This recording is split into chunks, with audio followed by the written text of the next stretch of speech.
Hey Mormon Enlightenment, we're here today to give you a Sunday devotional. We wanted to talk a little bit about the sign of the times, because Christ is coming.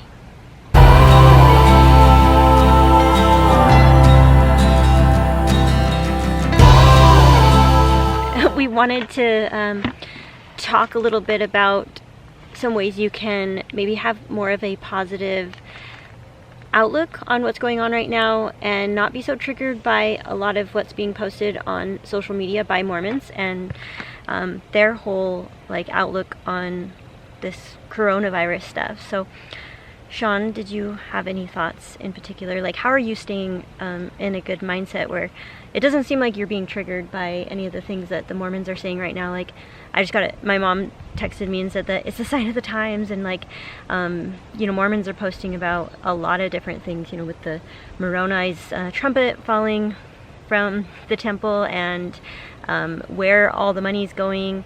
They believe that the church is helping. Maybe they are, we don't know. Using their money and their resources to help people right now. So I know that there are a lot of people feeling, post-Mormons feeling somewhat triggered by what's going on right now and what Mormons are saying on social media, and probably getting text messages from your family members as well, you need to repent, you need to come back, right? So there's still a lot of fear, I think. Yeah. Starts with fear, it runs on fear. And then when you leave, you still have fear. It's just a real thing. And so it's just an interesting thing how they use those methods to get the money. It's really interesting how they basically say that, if you want to be with your family forever, you got to give your money 10% forever for your life. And we all know that if you don't give it, then you're not allowed to go to the temple. You're not allowed to be part of those ordinances. And it's kind of unspoken, but you just assume that if you decide not to give that money, that you're kind of forfeiting that eternal reward. So that's scary. I feel far less fear now about these things that are happening, like the COVID-19, as it called, is corona. I feel far less fear about things like this now than I did as a Mormon. And which is interesting. If I'm being completely true about myself, I think I really believe the church was true, and therefore I would have been thinking to myself, well, if this thing goes pandemic and if I were to die or loved ones die, am I worthy? Do I have my affairs in order? Have I repented? Have I fully repented? Have I repented of everything? Did I tell half-truths? Did I tell white lies? And that would have been weighing on me as it was for all those years that I was Mormon. It was always weighing on me. And so I think I was more terrified of the end of days then. Even with that sure knowledge, if you will, I was more scared then than I am now. I feel more security not knowing. It's the weirdest thing, but I feel more security not knowing why this is happening or what's going to become of this. I feel more comfort than if I had that so-called knowledge as a Mormon. I know, you seem to be not even you haven't really. I think we're all trying to find meaning around this. What does this mean? What's going to happen and all that? And I think you've been so great about you're just. Hold that for you. Yeah, it's getting a little hard to hold. I should have gotten my I've tripod. got longer arms. I need my tripod. You've done a great job at just not having to find meaning around this, and I think that's such a great place to be, because I think you can find more peace by not living in the future and just not putting so much energy or thought around what does this mean, how is this gonna turn out. And I think I really just seen you be in such a place of presence. And unless you're keeping it in, because you don't seem like you're afraid. If I was keeping it in like I used to, then I would get very much physically ill, which I would, and I would kind of implode, mentally, physically. But I think we're always looking to draw meaning from everything, and as a Mormon, I think that was very confusing. because you could draw meaning from some things, but then from other things, you'd always have to chalk it up to, you know, not knowing this all-powerful, omnipotent, God, this omnipresent God that knows everything that's going to happen before it does, and so yeah, it works in some ways, like, oh, you know, that's why that happened, and the confirmation bias around that, but in other ways, it just doesn't work. You know, you had me watch that thing recently, and I didn't really offer any criticism because I'm trying to get better at not, you know, having to share my opinions and stuff. But the one thing that I will share that won't offend you is I just didn't like how she kept referring to God as a man. Oh, I knew you were going to say that. It was driving me insane because but here's all these... But I think that's what we do just because it's easier, like, instead of being like, well, I don't think he's like a man, but, you know, I just don't like even the story of Jesus anymore. And I know there's a lot of people in a group that still cling to Jesus and believe in Jesus, have faith in Jesus, have belief in the atonement and all of that. But for me, it's like, show me the woman Jesus, and I would gladly get on board with that. Show me the woman Jesus, because I am just so sick of the gender inequality. I'm so tired of it, and it is so prevalent. Even the story of Jesus is just all about a son. It's never about a daughter. It's about a son. It's about a brother. It's never about a sister. It's always a brother. You know, it's always a man. It's always a father. And just on the surface of that, you know, having daughters and seeing gross inequality in our world, and ours isn't even as bad as most. But I'm sick of that story. Like, I'm just sick of all of it. All the gender inequality. So, but, you know, it's neither here nor there. It's just that it just feels good to not know. It feels good to stop pretending that you know. Hello! Hi, guys. We're doing a video. Hi, guys. Oh, you're all wet. Hello. Yeah, he got it. Oh, you're so freezing. You want to go get warm? Yeah. Okay. It was cool to hear about how that trumpet falling from Moroni. Yeah. I like that. I know. Really, really liked that, because I had a lot of cognitive dissonance around the temple being protected because of how I prayed about the Book of Mormon, and then that tornado kind of was hitting around the temple but didn't hit the temple, and some reporter said that, oh, the temple was protected, and then I thought, oh, like, I really bit into that. Yeah. Like, the temple was protected, but to see that the earthquake, the temple was not protected, and the trumpet, the very trumpet that's supposed to like sound the alarm that the second coming is here, and it fell. But of course Mormons make their own twist and be like, oh my gosh, that means something. You know what? I don't care what Mormons think anymore. I swear to God, like, I swear to God. She is so happy right now.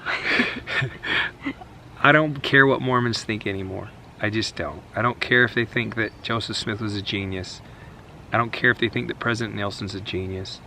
I don't care if they think that President Nelson knows what's going on, and that even the General Conference was all like, oh my God, like, this is crazy, because the first presidency was just in Italy, and they probably knew this was going to hit Italy so hard, and yeah.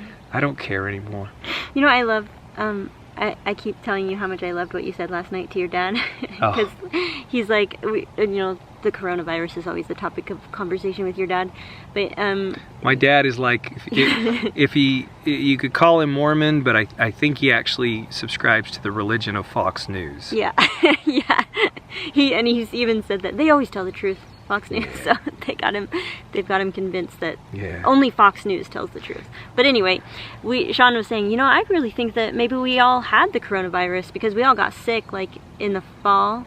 No, like November? we all got sick in January, but I got real sick. Oh yeah, he got sick in the fall. I got sick around November, and then everyone else got sick like in January. And, right. So you were just saying, I just want to believe that we all got it, and now we're kind of like on the... Yeah, not that we'd be careless. Yeah, I mean, we still are practicing social right. distancing. We wash our hands, but I think you always wash your hands like a million times a day. And then Sean, your dad, is like, well, I highly doubt it, or that's highly unlikely that you guys had it. And then you're like, well, what story do you want to believe? And then you're like, was Joseph Smith a prophet or was he a pedophile? Which story do you want to believe? Yeah. I think that's such a good message, you know, like just choose the story you want to believe and don't worry about what others are choosing to believe, you know? You just got to stay out of their business and just focus on what story you're choosing to believe. Thank you. Yeah, that's funny, right? We get to decide what we believe about everything, and that's a neat thing. And we get to decide which stories, and I've gotten into a better place, Crystal, around letting you kind of, you know, it's not that I have control over you or anything else. It's just that when you would say, well, I believe this or I believe that, it scared me, because then I was like, oh no, like we're going down the same road of Mormonism now. But yeah, you're thinking the Mormon mentality is when you have certain beliefs, it can actually tear apart a relationship. And I think that you're still thinking as a Mormon in terms of beliefs might tear you apart, you know? There's all kinds of things that can tear apart a relationship, you know, like I've seen people get involved in network marketing, and I've seen that go down the road of ruining relationships. I've seen people get involved in personal development, and next thing you know, that destroys a relationship. Now, I know what more evolved people would say. They would say, well, don't fear those such things, because that relationship probably ran its course, or it wasn't meant to be if it can't, you know, stay. But midlife crisis is something that legitimately tears apart relationships. And then you talk to people who, you know, later on they realize that, oh shit, like my perspective was skewed, and they regret, you know, losing that person. And I've talked to a lot of people that regret losing that person that they had a long-term relationship with. And, you know, like midlife crisis is a real thing, and you just kind of feel like you don't get to do what you want to do, and maybe you didn't get to choose a life you would have chosen. I would say that post-Mormonism is midlife crisis on steroids, like big time. And so, yeah, like when people say that, oh my God, people's marriages go bad, when, oh, do you feel the spirit? Oh yeah, I feel the spirit. I got the chills. Yeah, she's got goose pimples. Yeah, all I'm trying to say is like, well, I think you're getting to a place of allowing me to, realizing that you can't control me or my beliefs or the outcome of anything, so it's like you got to just let me have my beliefs. And totally. And I like what you've helped me a lot, because you've said, well, listen, I'm not saying this is literally true, I'm just saying this is working for me. I can live with that. Yeah, like I like the story. The story helps me, and I can even call it as a story. I'm not ever going to call anything truth. It's just like, I like that story. Yeah. Like if you said, oh my God, I want to be like a shaman, and I'm going to India for the next 3 months to learn all this stuff, I'd be like, oh shit. I support you. Bye. No, but for real, midlife crisis is a real thing. Yeah. So be careful with all of that. But listen, stay grounded. I think that's the good thing about our relationship is you keep me grounded, and we can help each other stay grounded, but still give each other freedom to believe what we want. Yeah. If you are a post-Mormon who is feeling like, oh my gosh, you know, maybe this is a sign of the times. Maybe, these things happen. You know, go look up history. Like, historically, these things hit, and they kill a lot of people. But at worst case, I think Italy's had the worst of it, and it was 10% mortality of those that contracted it. Not everybody's going to contract it, you know. So and don't worry so much. Not everybody's going to die. So no, not everybody's going to die. We're going to be just fine. And if you do, if loved ones die, you know, that's the thing that I find hypocritical about Mormons, because they're actually more afraid to die than almost everybody. Why do you think they're such doomsdayers? They're scared as hell. They're so worried. And why are they worried? Because they really don't know. You see, it's what someone always kept telling me, and it really rang true, which is Mormons like the notion of comfort, the perception of comfort. It's not comfort. They don't feel comfortable. They're scared out of their minds. They're way more scared than we are. I believe that. It's true. they're afraid. I mean, the way they talk about the sign of the times is like, you better get. They're in our neighborhood. They got their kids locked repent, and yeah, that's like scary for me. I don't feel any of that urgency to like, what did we not do? You know, what kinds of things do we need to resolve and take care of? Like, I just feel like we should always be living that way, not like, oh no, Christ is coming. I hope we are worthy. If there's a Christ and there's a God, and if it's really just a man's world, then based on what they say about his character, which isn't true, because if you study the Bible, his character is not very good. The biblical God's character is not very nice. I read a book, it was recommended to me. It was called The Story of God. It shows you all the bad stuff that God does in the Bible. Kills innocent children, allows inbreeding, all kinds of horrible things. And so I'm not an atheist, I'm more so agnostic, but bottom line is, even if you believed in that God, you'd have to hope, all you could do is hope that it is a loving God, and that loving God would understand, like Crystal always says, this world's confusing as all get out. Now what I'm starting to realize is that there's a lot of people that they made up stories so long ago, and it gets even more confusing. So confusing to me that the story of Joseph Smith is so confusing that it was only a couple hundred years ago, and he could be a pedophile, a con artist, a criminal, or he could be a genius, a revelator, prophet, and it's confusing as hell. If you think about it, that was only 200 years ago. There's no iPhones back then. People are getting away with fraud now, even with all the video cameras and cell phones. People are getting away with fraud right now. So imagine thousands of years ago. You think you're going to make truth out of any of that? I just gave up. I don't care. I just don't care if any of it's true anymore. Makes me feel better not knowing. Makes me feel better to just say, certainly if I can't prove anything about 200 years ago, I sure as hell can't prove anything about 2,000 years ago. Yeah. So to hell with it all. Doesn't matter. Just focus on what you can control. Focus on loving your loved ones. Focus on trying to become a better person. But just try not to live in fear. If you feel FOMO, if you feel like, oh my gosh, you know, the Mormons got it figured out, and that's why they saved all this money, is because they're gonna save, that money's gonna save them all. It won't. It won't. They won't use it for that. They'll do the bare minimum.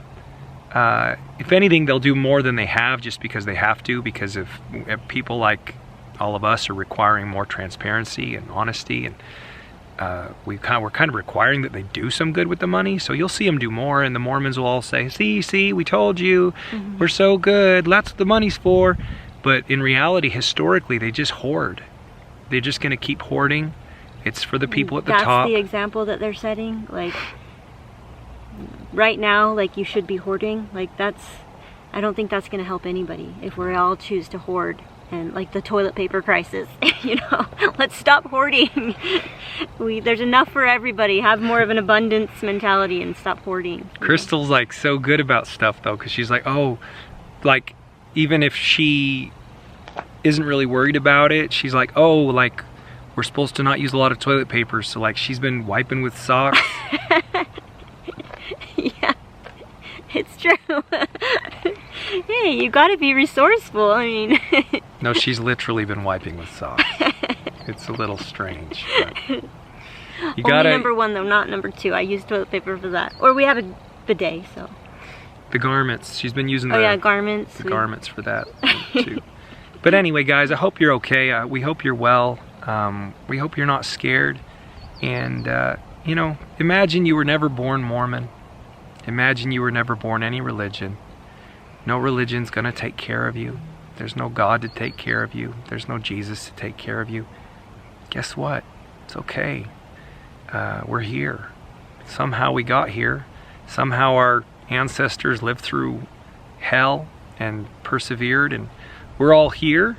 And we just have to hope that we all have good hearts, and that we all care about each other. Now, that's Mormon or not. When it comes down to it, I promise you, if it ever got down to a point of real crisis, real like crazy Armageddon type stuff, the Mormons will want our help.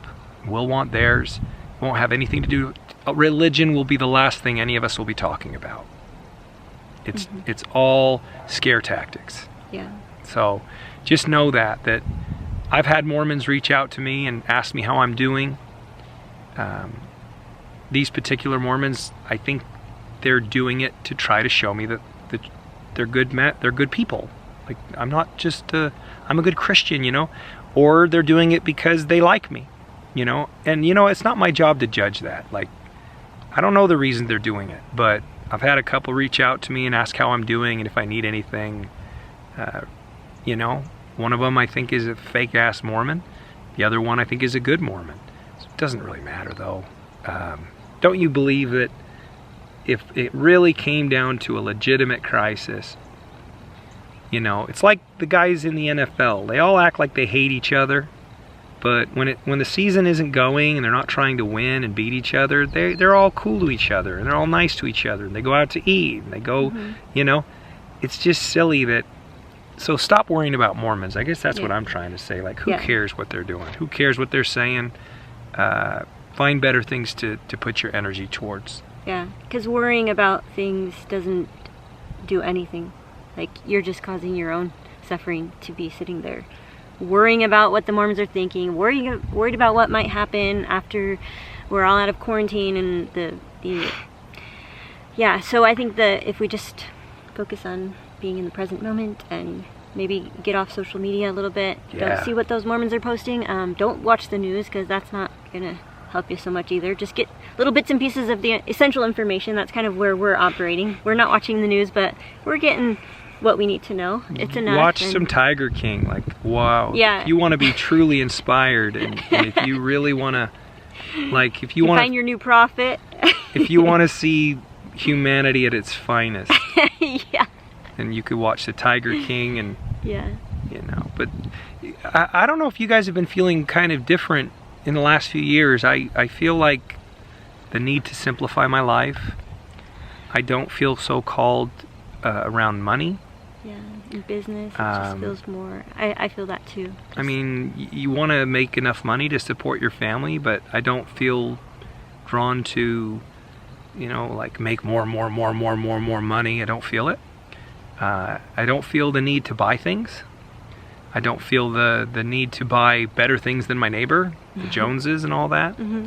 I don't feel the need to I'm feeling different, and maybe it's just, you know, it's just a change in time, and it's part of, you know, my evolution, our evolution.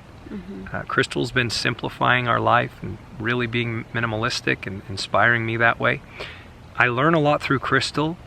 Even though I don't read the same books she reads or listen to the same podcasts she listens to, I feel like I kind of absorb it in some way or another. She's always sharing things with me, and I'm absorbing what she learns. And so just, you know, cling to each other. Really do cling to each other in times of stress, and, you know, be kind to each other and be patient with each other and love each other. I know that of everyone in my life, Crystal has my best interest. So anyway, you guys, check out our podcast too if you want more stuff. We have a lot of episodes on the Mormon Enlightenment podcast hosted by Wannabe Balanced. All right, see you later, guys.